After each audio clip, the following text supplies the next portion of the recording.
One of my mates actually took me for a drive in his RX-3 coupe. Yeah, I was in love with him ever since. Recently I just had the sound system pulled out just so I can listen to the car, and yeah, just that pulse, that's pretty much what got me into rotaries. Majority of the stuff I do in my garage in the way of just pulling engines out, transmissions out. Being half a drag car, pretty much learned how to pull the transmission out while the car's sitting on the ground. In that time, it's gone from being a piston engine to a 13B turbo. Engine work's been done by Peter Kakarov. The car for me was just a weekend cruiser, also to be able to go to the drags. It's run a 9.1 down the quarter at 148 mile an hour. I'm going to try and boost it up, maybe try and run an 8 when Calder opens back up, but in the meantime I just want to kind of enjoy it. I've got a little one now, I'll wait till she gets a bit older and start taking her for cruises in it. My name's Peter. This is my 1975 Mazda RX-3. This has been a bit of a labour of love, but mate, I wouldn't really want any other car, to be honest with you. Yeah. What is up, guys? My name is Clay Wong, and today we are in a very special car. This car is a 1975 Mazda RX-3, and this car is absolutely epic. 408 kilowatts of power, and it ran the quarter mile in 9.14 seconds at 148 miles per hour. What a weapon of a vehicle this thing is.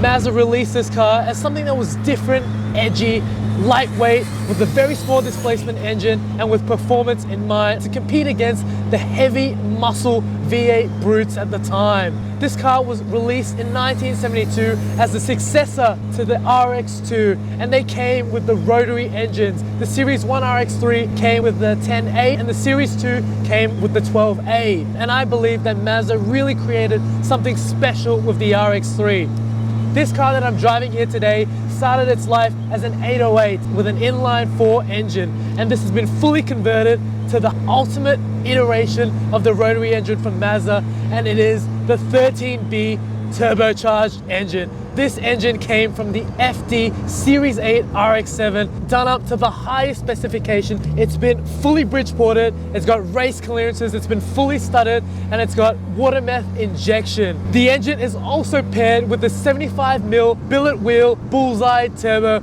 and you can see it peeping through the headlight. It's so darn cool.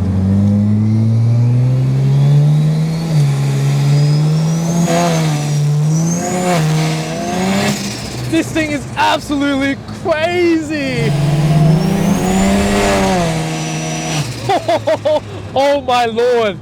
So the transmission on this car is a full house built C4 drag racing transmission, and it's a 3-speed automatic, and it's paired with a Dominator 5500 torque converter to help put that power down to the tarmac. With that, you need a whole lot of supporting mods to get all that traction down, and it's got a 9-inch differential with billet axles throughout the entire car. The suspension has been fully built. Everything you can possibly imagine has been done on this particular car, and it is truly one of a kind. We're not experiencing this car out on a drag strip. We're driving out here on the street, and we're having a lovely time. You'd be surprised that this car, a 45-year-old Mazda RX-3, is so capable out here on the street. You wouldn't think that this car has that much power and potential behind it, but if you step on the pedal on this thing, it really just rockets to amazing levels. Let's give that a shot.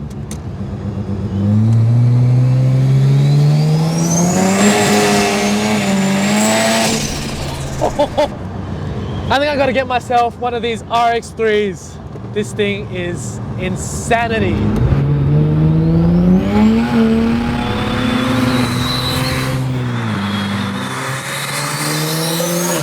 I really like how this Mazda RX-3 looks. I think what the owner has done really makes it super aesthetic. The way it sits on the Simmons wheels and the off-white paintwork with the full custom dash and interior, it looks super unique. I love the quilted touches, and it just looks so premium. And as soon as you step in this car, you see that this is designed with purpose in mind. You see a 6-point roll cage in a dark red hue, and it looks so nice in this car, and it really helps improve the structural rigidity of this vehicle, especially when you're putting it out on the drag strip.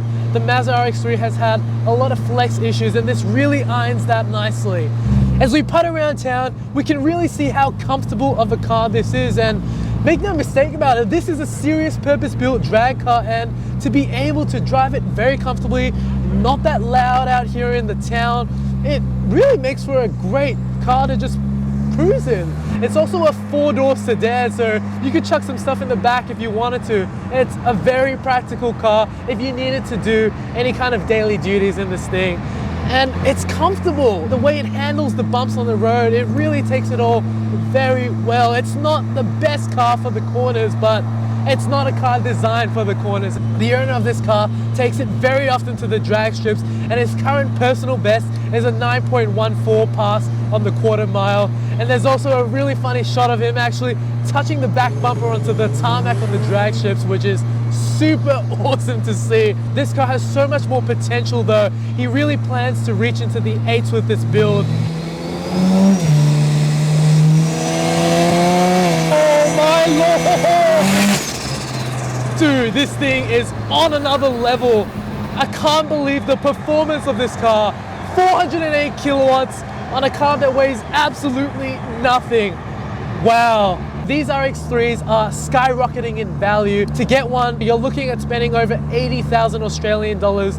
It is a hefty sum of money, but it is truly a collector's vehicle by now. I honestly can't get enough of the sound that this thing makes. It is so unique and one of a kind. You don't really see too many rotaries on the street. It's truly such a special car. I can't thank you enough for letting me drive your pride and joy, Peter. If you guys like this video, please give it a thumbs up. In the comments below, tell me what you like about the Mazda RX-3, and as well as that, consider subscribing because I've got some more awesome content coming real soon. And I'll see you guys in the next one. Take care. Bye for now.